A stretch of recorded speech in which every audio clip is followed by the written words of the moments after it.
Welcome back to bazookatraining.com. Here in the sparring section, today we're focusing on countering the counter. What does that mean? May sound very advanced to you, but it's a very simple concept, right? So I'm going to teach you how to do it properly. Now, I hope you watched last week's video because it's very important. We worked on punch countering, okay? So you're going to need to understand punch countering for today's video. So if you haven't watched last week's video, quickly watch it. Gain the skills, the knowledge, the understanding, the verbiage that I use for the video because it's going to help you out for this one. Okay, so way I like to start my countering, right? Same as the last video. Jab, cross, hook, okay? Get the defense going, okay? So Danny's going to throw jab, cross, hook on Mike. And Matt's going to defend everything here, okay? Now, we're starting off. Before you counter anything, you have to have good defense, right? So this is what we're working on and starting now. Developing the defense, developing the calmness, right? But the video is about countering the counter, okay? So countering the counter. So Matt's going to now develop a counter at the end. So blocking, and then he's going to counter off of the three. So right now, Matt's just doing his punch counters, which was last week's video. And we can start very differently. So right now, Danny just throws a jab, okay? Keeps throwing the jab. Matt counters the jab, okay? Then Danny throws a cross, right? And then Matt counters the cross. And then he throws the hook, okay? So you can throw it as singles. Then once the confidence comes, Danny throws a 1-2, right? Boom, Matt counters the 2. So we're starting to get comfortable with countering, moving, different types of defense, all right? But that's not what the video is actually on. Now, this is a high-level concept, but I think it's very important. Now, when you throw any combination, any strike in martial arts, you got to understand that there are setups and there are finish types of attacks. Now, the difference between a setup and finish, obviously, is the amount of power, the amount of intensity you put into it.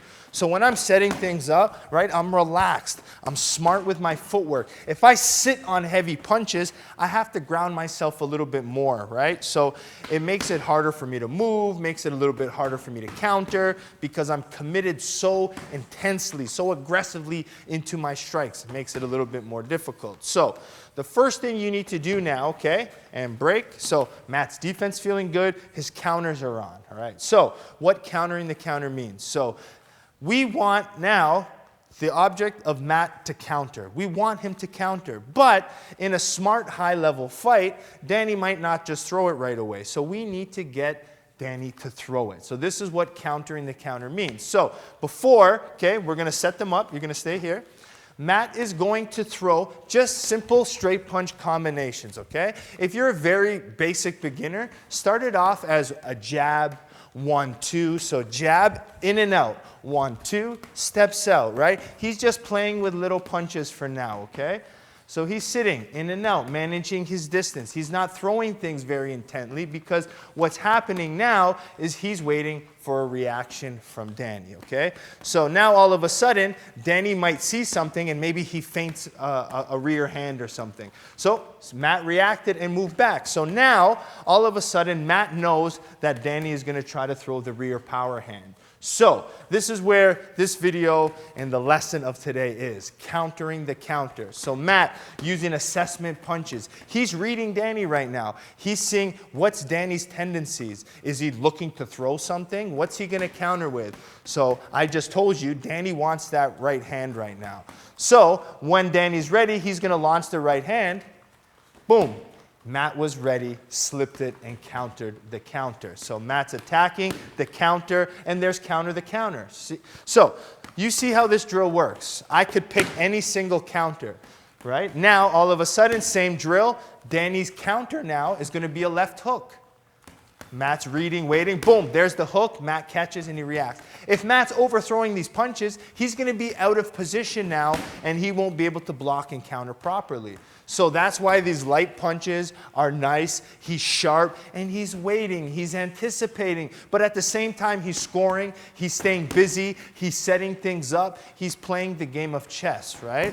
He's not just playing, you know, what's in front of him. He's strategically putting himself 2 moves ahead of his opponent, okay? So we can move on even more now. So say, let's take this a little bit more high level. Say Danny counters with 2 punches. Say Danny counters with a cross hook, okay? Let's see what happens now, right? So we got Matt playing with his punches. Danny throws a 2-punch combination and he attacks. Good, all right? So that's the building of things, right? We're building it really well. Okay, you see the way they're moving and they're countering. Good. Now, you can put the 2 combinations, beautiful, right? So the counter's coming in doubles. That makes it a little bit more advanced. Now, what we're going to do is to make this a little bit more advanced, okay? We're going to counter the counter and then counter again. So we're going to add another one. And we'll take it very slow. So what we'll do is Matt with the probing, right? Setting it up, the first combination. Danny's first counter is going to be a cross. Boom. Matt slips the cross, throws a shot. Next thing you know, after that, Danny counters again. And that counter is going to be a lead hook from Danny. Matt catches or rolls under the second and then goes and it counters for a second time. So you're putting it together. Assessment, counter, okay, and goes again. But I want it more in like a flowed combination, okay? So right after Matt's counter, Danny goes with the second one again. Boom, slip, boom. Ah, see? Keeps Matt sharp. Boom, block, boom. 2 counters, 2 counterbacks, staying busy and countering. Beautiful. Now, again, this drill can be unlimited. Right now, Matt's countering in singles, which is nice. He knows that left hook's coming quick, so I recommend a single. But after that second hook, I recommend Matt countering with 2 or 3 shots. Boom, get the finish, right? So we're always playing a level ahead. You might have to counter a couple times. Change the types of counters, right? So this is the beauty about countering the counter drill. I can keep sequencing, I can keep building it. Just think of the conditioning. If you add 3, 4, 5 counters to this drill, right? You're gonna get guys flowing, relaxing, back and forth combinations, and you get beautiful counters like this. And because of this, right? Favorable for the judges. You're setting things up, assessing, right? High-level stuff. Don't just get in there and counter. Set up the counters, right? Counter the counter. And that's what high-level stuff is here. And I hope you enjoyed today's episode because it's an important one, especially when you come to your sparring, your fighting, and high-level IQ. Counter the counter is one that you must memorize and practice on a regular basis. All right? We'll see you next time here at bazookatraining.com.